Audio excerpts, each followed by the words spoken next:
Wah, seru bener ceritanya. Wes, keren nih.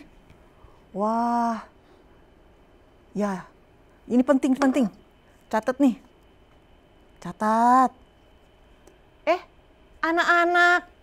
Aduh, semua Aisyah lagi asik nih. Baca firman Tuhan. Ternyata di Alkitab itu banyak hal yang menarik. Semu mau kasih tahu kalian semua.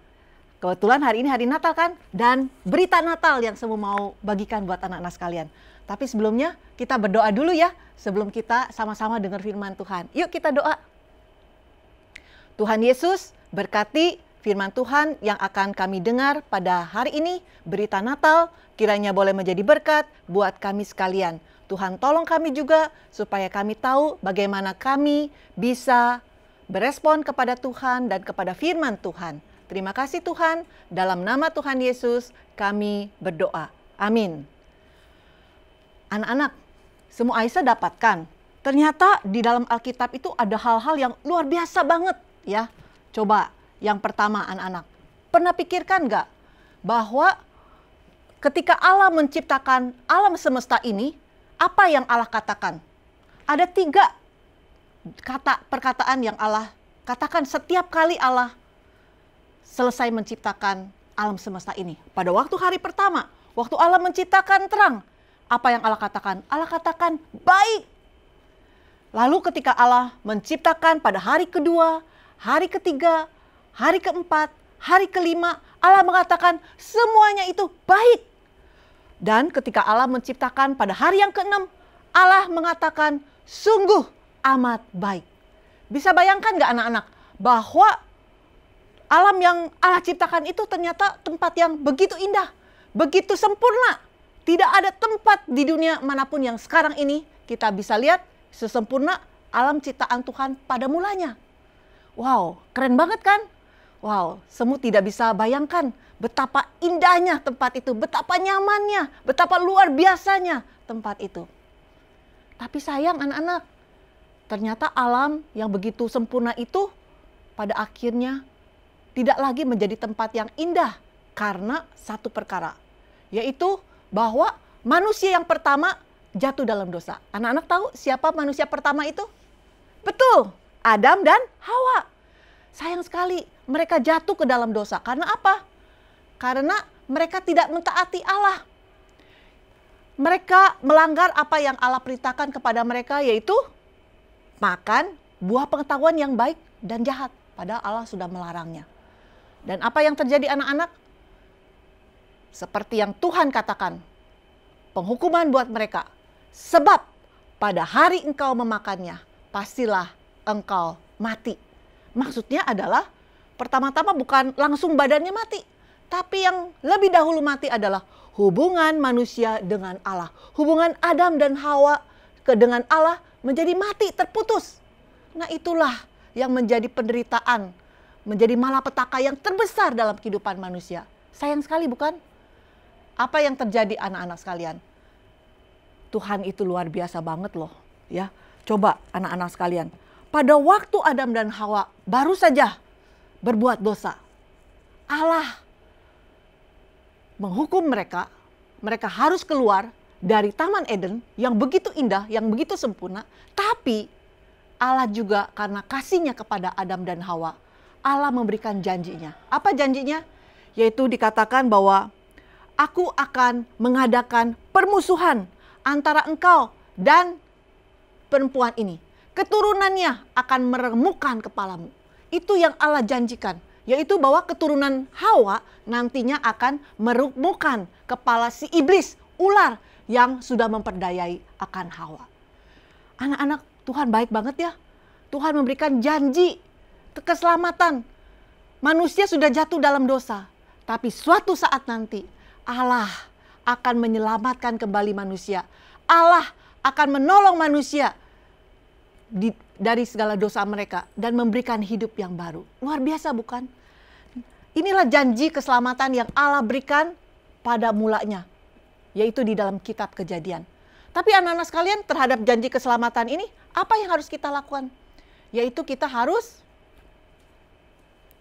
waiting in faith. Waiting in faith. Apa artinya waiting in faith? Betul, menanti dengan iman. Anak-anak, terhadap janji keselamatan daripada Allah, kita harus menanti dengan iman. Menunggu dan tetap percaya kepada Allah bahwa Allah yang sudah berjanji, Allah juga akan menepati janjinya. Pasti Allah akan mengirimkan Mesias itu. Pasti Allah akan mengirimkan juru selamat itu. Ya. Nah, tetapi apa yang terjadi anak-anak sekalian? Ketika kita harus menanti saatnya Tuhan mengirimkan Mesias itu, ternyata ada yang terjadi dalam kehidupan manusia yang berdosa. Yaitu ketika Allah menjanjikan akan keselamatan, Allah memberikan sebuah simbol, yaitu Adam dan Hawa dikasih pakaian dari kulit domba, anak-anak sekalian. Ya, yaitu ketika itu ada domba pertama yang disembelih oleh Allah dan diambil kulitnya untuk menjadi pakaian bagi Adam dan Hawa. Ini adalah sebuah simbol keselamatan yang Allah kasih, yaitu bahwa Allah akan menjadi juru selamat, yaitu melalui anak domba Allah yang akan dipersembahkan buat manusia. Luar biasa banget ya.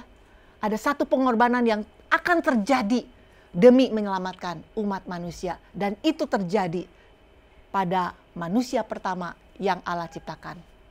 Anak-anak sekalian, tapi masalahnya sekarang setelah Adam dan Hawa itu jatuh dalam dosa, maka keturunan Adam dan Hawa semuanya menjadi orang yang berdosa. Ya, semua keturunan Adam dan Hawa mereka jatuh dalam dosa. Tahu nggak cerita tentang anak Adam dan Hawa yang pertama? Namanya siapa? Kain dan Habil. Ya betul, waktu itu Kain dan Habil mereka mau mempersembahkan persembahan untuk Tuhan. Tapi ternyata persembahannya Kain tidak diterima oleh Allah. Sedangkan persembahannya Habil diterima oleh Allah.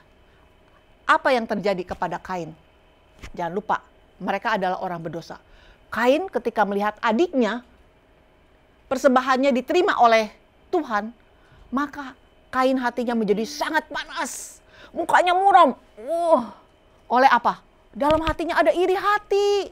Ya, ada iri hati. Waduh, adik saya nih diterima persembahannya. Saya punya nggak diterima. Waduh, kenapa ya Tuhan itu nggak adil ya? Saya sebel, saya benci. Dan tahu nggak adik-adik sekalian? Waktu hati Kain menjadi panas, apa yang terjadi? Kain memukul adiknya. Bahkan membunuh adiknya. Wow, mengerikan sekali bukan anak-anak? Bagaimana seorang kakak sampai tega membunuh adiknya? Karena apa? Karena dosa menguasai akan Kain. Sehingga Kain melakukan perbuatan-perbuatan dosa. Nah anak-anak sekalian, ternyata perbuatan dosa itu sangat mengerikan sekali bukan? Itulah pembunuhan pertama yang terjadi di dunia. Yaitu ketika Kain membunuh akan Habel. Itu adalah pembunuhan seperempat penduduk dunia. Ya kan, mereka ada Adam, ada Hawa, ada Kain dan Habel. Kalau dibunuh satu ya seperempat penduduk dunia dibunuh oleh Kain. Luar biasa mengerikan bukan? Ternyata dosa itu begitu mengerikan. Anak-anak sekalian, dan bukan itu saja. Keturunan Adam dan Hawa seterusnya ya, mereka adalah orang berdosa dan terus melakukan dosa. Dosa-dosa yang begitu mengerikan. Dosa-dosa yang dibenci oleh Allah. Mereka melakukan dosa-dosa itu. Manusia berdosa melakukan perbuatan-perbuatan dosa. Ya, jadi kalau manusia itu punya sifatnya dosa, maka hasilnya adalah perbuatan-perbuatan dosa anak-anak sekalian. Itu tidak bisa dipungkiri. Anak-anak sekalian, ketika Allah melihat manusia makin lama makin berdosa, bahkan makin banyak manusia yang berdosa pada zaman Nuh pada waktu itu. Anak-anak, apa yang terjadi? Allah melihat semua manusia itu hatinya cenderung untuk berbuat dosa. Dan itu membuat hati Allah sedih sekali. Membuat hati Allah terluka. Kenapa manusia yang diciptakan dengan begitu indah justru melakukan dosa? Maka saking Allah sedihnya, saking Allahnya benci terhadap dosa, maka Allah mendatangkan penghukuman air bah. Allah berkata, sebab Aku akan mendatangkan air bah meliputi bumi untuk memusnahkan segala yang hidup dan bernafas di kolong langit itu. Dan anak-anak sekalian, kita tahu bahwa pada saat itu seluruh umat manusia mati dihukum oleh air bah.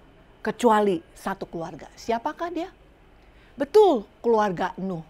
Dan ketika Nuh diselamatkan oleh satu keluarganya, berapa orang? 8 orang. Anak-anak tahu lagunya? Nabi Nuh dan istrinya, 3 orang anaknya, 3 orang mantunya masuk dalam bahtera. Hujan lebat turunlah, hujan lebat turunlah, hujan lebat turunlah, 8 orang selamat. Wow, luar biasa bukan? Dari sekian penduduk dunia hanya satu keluarga yang selamat dan 8 anggota keluarganya, yaitu Nuh. Namun anak-anak, setelah Allah melihat akan manusia yang dihukumnya, dibinasakannya, hati Allah yang penuh kasih kasihan, penuh belas kasihan. Maka kemudian ketika itu Allah membuat perjanjian keselamatan dengan Nuh. Allah berkata begini kepada Nuh, aku akan mengadakan perjanjianku dengan engkau, Nuh. Tidak akan ada lagi air bah yang memusnahkan bumi. Jadi Allah berjanji bahwa tidak akan ada lagi penghukuman melalui air bah. Itulah janji Allah kepada Nuh, kepada keturunannya. Yaitu bahwa ada keselamatan, yaitu dibebaskan dari penghukuman air bah. Anak-anak sekalian, terhadap janji keselamatan ini, kita harus waiting in faith. Artinya apa? Menanti dengan iman. Menanti dengan iman. Ya, anak-anak, lambangnya apa waktu itu? Yaitu Allah memberikan satu simbol, pelangi, rainbow. Ya, itu adalah lambang bahwa Allah pernah berjanji, memberikan satu janji kepada Nuh. Tidak akan ada penghukuman lagi melalui air bah. Ya, jadi kalau anak-anak lihat pelangi yang begitu indah, ingat cerita Alkitab di dalam tentang Nuh. Yaitu itulah janji Allah kepada Nuh dan keturunannya. Tapi anak-anak sekalian, manusia itu tetap hidup dalam dosa. Keturunan setelah Tuhan menyelamatkan Nuh dan keluarganya, dan kemudian mereka berkembang banyak dan memenuhi bumi lagi. Manusia itu yang udah berdosa, mereka hidup dalam dosa. Dan ketika itu Allah memanggil sebuah keluarga, itu namanya Abram. Allah berfirman kepada Abram, ya, aku akan membuat engkau menjadi bangsa yang besar, olehmu semua kaum di bumi akan mendapat berkat. Jadi Allah pilih satu orang yang namanya Abram dari sekian orang yang ada di dunia. Untuk apa? Untuk menjadi bangsa pilihannya. Wow, Allah pilih Abram supaya nanti melalui Abram, melalui keturunannya, maka seluruh bumi akan mendapatkan berkat. Saudara, ini adalah, anak-anak, ini adalah janji keselamatan yang dari Allah. Jadi walaupun manusia berdosa kepada Allah, tapi Allah mengasihi manusia dan terus setia kepada janjinya. Aku akan mengirimkan penolong. Aku akan mengirimkan penolong. Dan inilah janji yang Allah berikan pada Abraham. Untuk janji ini anak-anak, kita harus waiting in faith. Seperti Abraham sendiri. Dia adalah orang yang sudah tua, nggak punya anak. Bagaimana mungkin dia punya keturunan? Tapi Allah berjanji bahwa keturunanmu akan seperti bintang di langit. Apa yang harus dilakukan anak-anak? Dia harus menanti dengan iman. Bahwa kalau Allah mau, dia menjadi berkat buat banyak orang. Kalau Allah bilang bahwa Abraham itu nanti akan punya anak. Dan nanti punya keturunan yang banyak. Dan bahkan seperti bintang di langit. Maka Abraham harus menanti dengan iman dan percaya kepada Allah. Waktu usianya 75 tahun, dia menerima janji Allah itu. Dia akan mendapatkan anak di masa tuanya. Tapi baru pada umur 100 tahun, dia mendapatkan anak itu. Menanti dengan iman. Harus menanti dengan iman.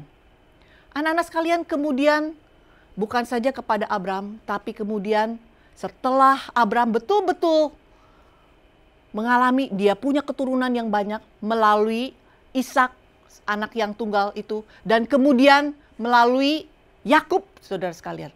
Ya, maka Yakub punya 12 anak, menjadi 12 suku Israel dan menjadi bangsa pilihan Allah.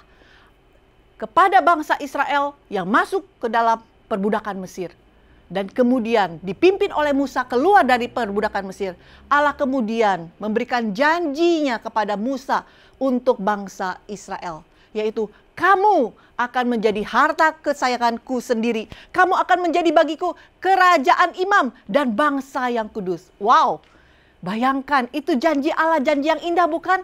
Bangsa Israel dipilih dari sekian banyak bangsa di dunia untuk apa? Untuk menjadi harta kesayangan Allah, umat pilihan Allah. Wow, senang bukan? Menjadi kesayangan Allah. Dan Allah akan menjadikan mereka bangsa yang kudus. Artinya apa? Allah akan membebaskan mereka dari dosa-dosa mereka. Allah akan mengirimkan juru selamat buat bangsa Israel. Tapi apa yang harus dilakukan terhadap janji ini? Yaitu kita harus waiting in faith. Ya, harus menanti dengan iman bahwa bangsa Israel akan menjadi bangsa kesayangan Allah. Anak-anak, kemudian Allah juga memberikan janjinya yaitu kepada Raja Daud. Raja Daud dikatakan begini, Allah bilang, aku akan membangkitkan keturunanmu, mengokohkan kerajaannya, dia akan mendirikan rumah bagi namaku. Waduh, ternyata Allah berjanji kepada Raja Daud yaitu bahwa kerajaanmu tidak akan berhenti, bahkan akan kokoh sampai selama-lamanya. Dan bahkan anakmu akan mendirikan rumah bagiku. Siapa yang dimaksudkan? Memang yang melanjutkan Raja Salomo itu siapa? Raja Daud adalah Raja Salomo. Yang menggantikan Raja Daud adalah Raja Salomo. Dan Raja Salomo memang mendirikan bait Allah buat Allah. Tetapi yang dimaksudkan bahwa dia akan memerintah selama-lamanya, apakah Raja Salomo? Ternyata bukan, karena pemerintahan Raja Salomo kemudian berhenti, berakhir, anak-anak sekalian. Lalu siapa? Dia adalah Sang Mesias itu. Dia adalah Kristus yang akan lahir dari keturunan Daud. Anak-anak, untuk janji ini, maka harus waiting in faith. Harus menanti dengan iman. Ya, jadi Daud harus menantikan bagaimana Salomo nantinya akan menjadi penerusnya, mendirikan bait Allah. Tapi kemudian lebih daripada itu, Daud harus menanti dengan iman bahwa nanti pada waktunya akan lahir sang raja dari keturunannya yang akan menjadi raja Israel sampai selama-lamanya. Akan menjadi raja yang kekal. Pemerintahannya tidak akan pernah berakhir. Daud harus menanti dengan iman walaupun dia meninggal lebih dahulu sebelum janji itu dipenuhi. Anak-anak sekalian, lalu di dalam kitab selanjutnya, yaitu di dalam Yeremia 31 ayat 31 sampai 34, anak-anak sekalian. Ketika bangsa Israel sudah menjadi tawanan bagi bangsa yang lain. Bangsa Yehuda, bangsa Israel menjadi tawanan bangsa asing. Allah memberikan janjinya. Allah tetap mengingatkan bangsa Israel, aku gak lupa kok janjiku kepadamu. Aku akan mengirimkan juru selamat buat kamu. Ya. Dan Allah memberikan firman-Nya di dalam Yeremia 31 ayat 31 sampai 34. Aku akan mengadakan perjanjian baru dengan kaum Israel dan kaum Yehuda. Aku akan menjadi Allah mereka dan mereka akan menjadi umatku. Aku akan mengampuni kesalahan mereka. Jadi sekali lagi kita melihat bahwa Allah memberikan janjinya kepada bangsa Israel. Aku akan mengirimkan juru selamat. Aku akan memberikan kepadamu pengampunan. Ini adalah janji yang Allah berikan kepada umat Israel. Sekalipun mereka ada di pembuangan karena penghukuman atas dosa-dosa mereka. Karena mereka tidak setia kepada Tuhan. Tapi Allah tetap setia kepada janjinya. Luar biasa bukan anak-anak sekalian? Inilah yang Allah berikan, janji keselamatan. Dari sejak manusia pertama jatuh dalam dosa, sampai bangsa Israel sudah menjadi bangsa yang besar. Bahkan mereka terserak di seluruh bumi. Allah tetap berjanji akan datang Mesias, Juru Selamat buat engkau. Apa yang harus dilakukan terhadap janji Allah ini? Umat Israel, anak-anak sekalian, harus menanti dengan iman, waiting in faith. Mereka menanti-nantikan kapan Juru Selamat itu datang, kapan Sang Mesias itu datang. Mereka harus menanti dengan iman. Mereka dari generasi ke generasi mereka tunggu dan tunggu. Tapi belum datang juga generasi yang baru menggantikan akan generasi yang lama. Anaknya menggantikan ayahnya, anaknya menggantikan akan kakeknya. Tapi Sang Mesias belum datang juga. Dan anak-anak tahu nggak? Itu adalah satu saat di mana pada waktu perjanjian lama selesai dan kemudian masuk ke dalam perjanjian baru. Kalau anak-anak lihat di dalam Alkitab kita itu ada satu lembar yang warna putih dari perjanjian lama sampai perjanjian baru, ya. Jadi ada pembatasnya anak-anak sekalian. Nih ya. Tapi tahu nggak, batas kertas ini jaraknya berapa? 400 tahun. Dan selama 400 tahun itu Allah tidak lagi berfirman kepada umat Israel. Jadi orang Israel mereka menanti-nantikan kapan Tuhan datang, kapan Tuhan datang. Dan di dalam masa penantian itu mereka terus menantikan Tuhan yang datang. Tapi Tuhan selama 400 tahun itu tidak berfirman apa-apa. Dalam masa keheningan itu tanpa firman Allah, umat Israel terus merindukan Sang Mesias, Sang Juru Selamat. Oh, datanglah Immanuel, tebus umatmu Israel, yang dalam berkeluh kesah menanti penolongnya. Bersoraklah hai Israel, menyambut Sang Immanuel. Itulah jeritan daripada bangsa Israel, menantikan datangnya Mesias, menantikan Juru Selamat itu. Dan ternyata apa yang terjadi anak-anak sekalian? Allah menepati janjinya. Allah mengirimkan Mesias itu. Allah mengirimkan anaknya yang tunggal yaitu Yesus Kristus ke dalam dunia untuk menjadi Juru Selamat dunia.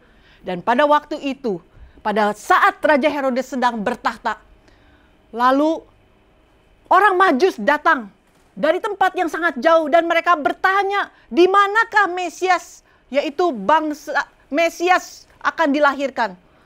Raja Herodes tidak tahu apa-apa tentang hal itu dan dia bertanya kepada imam kepala dan ahli Taurat, di mana Mesias itu, seperti pertanyaan daripada orang Majus. Lalu dikatakan oleh para ahli Taurat dan para imam, yaitu bahwa di Bethlehem, di tanah Yudea, seperti tertulis dalam kitab suci. Luar biasa bukan? Anak-anak, ternyata Allah yang berfirman, Allah yang berjanji, aku akan mendatangkan Juru Selamat, aku akan mendatangkan Juru Selamat. Dari sejak manusia pertama sampai beribu-ribu tahun, 4.000 tahun lamanya Allah terus berfirman, aku akan mengirimkan Juru Selamat.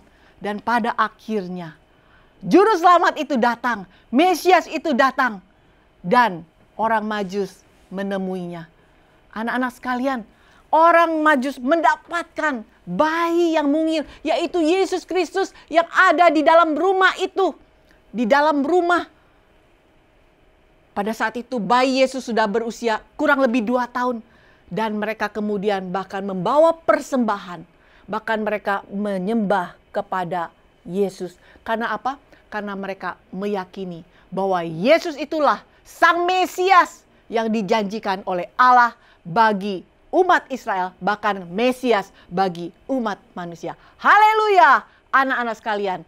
Anak-anak, apa artinya Natal? Natal itu adalah kelahiran Mesias yang dijanjikan. Natal adalah kelahiran Mesias yang dijanjikan. Anak-anak sekalian, kita perlu menanti dengan iman, ya. Karena Mesias yang sudah dijanjikan itu sekarang sudah datang, bukan? 2000 tahun yang lalu Yesus lahir. Kita saat ini tidak menanti seperti bangsa Israel lagi, karena kita sudah mengalami Yesus yang lahir. Karena Yesus sudah lahir 2000 tahun yang lalu. Tapi kita perlu menanti dengan iman. Setiap kali kita mau merayakan Natal, anak-anak, mari kita merasakan betapa orang Israel itu merindukan datangnya Mesias. Mereka lama sekali harus menantikan datangnya Juru Selamat itu. Tapi kita sekarang, kita sudah mengalami Yesus yang sudah datang ke dalam dunia. Yesus sudah lahir di dunia 2000 tahun yang lalu. Setiap Natal mari kita meresapi, aku menantikan, aku mengharapkan Yesus Sang Juru Selamat untuk hadir. Nah, itulah sebabnya hari ini, kalau gitu waktu kita merayakan Natal, kita waiting in faith, menanti dengan iman, apa yang harus kita lakukan? Yaitu yang pertama, anak-anak sekalian, kita harus bertumbuh mengenal Mesias yang sejati. Kita bersyukur Yesus sudah datang ke dalam dunia. Karena itu buat setiap kita yang sudah mengenal Tuhan Yesus, kita harus bertumbuh mengenal Mesias yang sejati. Siapakah Yesus sesungguhnya? Itulah sebabnya kita harus rajin membaca firman Tuhan, anak-anak. Siapa sih Yesus yang diceritakan di dalam Alkitab? Siapakah Sang Juru Selamat itu? Kita harus belajar untuk menyelidiki Alkitab, anak-anak. Waduh, semua Aisyah ini udah makin tua ya. Nih rambutnya udah makin putih, matanya sudah mulai kurang bisa melihat yang dengan jelas, sehingga perlu pakai kaca pembesar untuk melihat ayat-ayat yang terlalu kecil. Tapi dengan satu semangat, satu kerinduan, baca Alkitab untuk mengenal siapa? Mengenal siapa Mesias yang sejati. Apakah engkau kenal siapa Yesus itu? Apakah engkau kenal siapakah Mesias itu? Kalau engkau nggak baca Alkitab, bagaimana tahu tentang Mesias itu? Jadi anak-anak sekalian, mulai baca Alkitab. Karena kita bersyukur Yesus sudah datang dan kita punya Alkitab yang lengkap untuk bisa tahu siapa Yesus itu. Tidak seperti bangsa Israel yang menanti sekian lama. Oke, itu artinya menanti dengan iman. Yang kedua, anak-anak sekalian, apa artinya menanti dengan iman? Menanti dengan iman yaitu kita perlu memberitakan Mesias yang sejati itu. Mesias yang tadi kita udah kenal dari Alkitab itu, kita mau beritakan kepada orang lain. Kita mau kasih tahu sama orang lain. Supaya apa? Supaya ada lebih banyak lagi orang yang bisa kenal Tuhan Yesus. Supaya ada lebih banyak lagi orang yang mengalami keselamatan di dalam Tuhan Yesus. Supaya lebih banyak lagi orang yang menjadi orang percaya, anak-anak sekalian. Kita harus mau jadi saksi Kristus. Ya, kita harus menjadi saksi. Yesus sungguh lahir. Yesus sungguh hidup. Yesus ada di hatiku. Yesus yang diberitakan dalam firman Tuhan adalah sungguh Yesus yang lahir dari surga datang ke dalam dunia. Anak-anak mau menyaksikan tentang Yesus, tentang Mesias, Sang Juru Selamat. Ada banyak orang yang butuh Tuhan Yesus. Mereka yang belum kenal Tuhan Yesus, mereka yang hidup dalam dosa, mereka membutuhkan Tuhan Yesus. Anak-anak mau nggak memberitakan Mesias yang sejati itu? Mau nggak anak-anak menceritakan tentang penolong Juru Selamat yang hebat, yang luar biasa? Satu-satunya Juru Selamat yang ada di dunia. Mau ya? Oke, yang ketiga anak-anak sekalian. Apa artinya menanti dengan iman? Menanti dengan iman yaitu berarti mengharapkan Mesias yang sejati segera datang kembali. Kenapa anak-anak sekalian? Karena Yesus saat ini setelah dia mati di kayu salib pada hari ketiga bangkit dan kemudian dia naik ke surga. Dia bertahta di surga. Tapi Tuhan Yesus berjanji suatu hari dia akan datang kembali. Untuk apa? Yaitu untuk menjemput orang-orang yang percaya kepada Tuhan Yesus, orang-orang yang mau menerima Yesus sebagai Tuhan dan Juru Selamatnya, Yesus akan datang untuk menjemput mereka. Jadi saat ini, kita yang sudah percaya kepada Tuhan Yesus, kita yang jadi anak-anak Tuhan Yesus, kita masih waiting in faith, masih menanti dengan iman, yaitu apa? Tuhan pasti datang. Dulu 2000 tahun yang lalu Tuhan sudah datang menjadi seorang bayi yang kecil. Nanti ada waktunya, entah tak kapan, Tuhan Yesus akan datang kembali. Sang Mesias itu akan datang kembali untuk menjemput setiap orang percaya dan membawanya ke surga mulia, ke tempat yang Tuhan sediakan buat setiap kita. Anak-anak sekalian, kita perlu mengharapkan Yesus segera datang. Segera datang, Yesus segera datang. Saudara, itu yang harusnya kita doakan. Tuhan, datanglah segera, datanglah segera. Aku rindu kepadamu, aku mau berjumpa dengan Engkau. Aku rindu untuk bisa masuk ke surgamu yang mulia. Itulah artinya saudara, menanti dengan iman. Ada satu kesungguhan, ada satu pengharapan, ada satu tindakan untuk kita mau minta Tuhan datang kembali. Amin anak-anak sekalian. Jadi menanti dengan iman, yaitu kita anak-anak, kita mau menanti dengan aktif, melakukan bagian kita. Bagian kita saat ini adalah kita menyaksikan tentang Tuhan Juru Selamat. Dan yang kedua, kita menantikan kedatangan Yesus yang kedua kali. Mari kita berdoa. Tuhan Yesus, terima kasih untuk firman-Mu yang demikian indah. Betapa luar biasanya Engkau, Tuhan, yang telah berjanji dari sejak manusia pertama jatuh di dalam dosa. Engkau berjanji akan mengirimkan Juru Selamat. Engkau akan mengirimkan Mesias. Dan Engkau adalah Allah yang terus meneguhkan janji-Mu dari waktu ke waktu, dari generasi ke generasi. Walaupun ribuan tahun lamanya orang-orang di dunia menanti, secara khusus umat-Mu, bangsa Israel. Dan kami bersyukur karena 2000 tahun yang lalu Tuhan, Engkau telah menggenapkan janji-Mu. Kristus Yesus telah datang ke dalam dunia. Yesus Kristus sudah lahir ke dalam dunia. Yesus Kristus Sang Mesias sudah datang dan bahkan sudah mati di kayu salib untuk menjadi juru selamat dunia. Kami bersyukur karena Tuhan Yesus hidup dan Dia naik ke surga dan Dia bertahta di surga yang mulia. Karena itu Tuhan, pada hari ini, kami di hari Natal ini ingin bersyukur kepada Tuhan. Kami boleh merayakan Natal. Yesus yang sudah lahir di dunia. Yesus yang sudah lahir juga di dalam hati kami yang percaya kepada Engkau. Dan kami saat ini anak-anak-Mu yang percaya kepada Engkau. Tuhan, tolonglah kami untuk menjadi saksi-Mu. Tolonglah kami untuk menceritakan tentang Mesias yang sejati kepada orang lain. Dan kami rindu Tuhan, bahwa ada banyak orang yang boleh mengenal Tuhan dan percaya kepada Tuhan. Mereka juga boleh diselamatkan, dibebaskan dari segala belenggu dosa. Dan kami juga rindu Tuhan untuk menantikan kedatangan Tuhan yang kedua kali. Tuhan, segeralah datang Tuhan. Kami rindu berjumpa dengan Tuhan. Kami juga rindu untuk bisa masuk ke surga yang mulia, tempat yang terindah yang Tuhan sediakan. Dan kami akan tinggal bersama dengan Tuhan Yesus sampai selama-lamanya. Terima kasih Tuhan, kami bersyukur untuk firman-Mu. Tuhan yang akan memberkati firman-Mu. Demi Kristus Yesus, Sang Bayi Natal, Sang Mesias, kami berdoa. Amin. Anak-anak sekalian, selamat Natal. Tuhan memberkati kita sekalian.